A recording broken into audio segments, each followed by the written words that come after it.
आज चिकलडे या गावी आमची शेतकरी संघटनेची या ठिकाणी जाहीर सभा पार पडलेली आहे आणि या सभेतून मी या ज्या पीक विमा कंपनी आहेत, आता EIC कंपनी आहे आणि 2023 पासून ICICI लोंबार्ड असेल, EIC असेल किंवा आणखी कुठली कंपनी असेल, ओरिएंटल पीक विमा कंपनी आहे.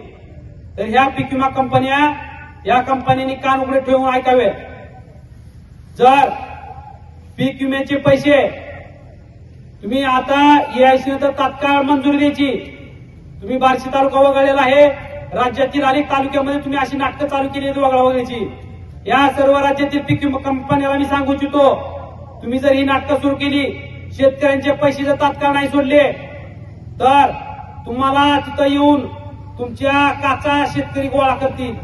त्यातून निर्गर्भित दिशेला तुम्ही लक्षात घ्या. तुमच्या कंपनीच्या काचा सगळ्या शेतकरी त्या ठिकाणी आम्ही गोळा करायला येणार आहोत, एवढं फक्त लक्षात घ्या.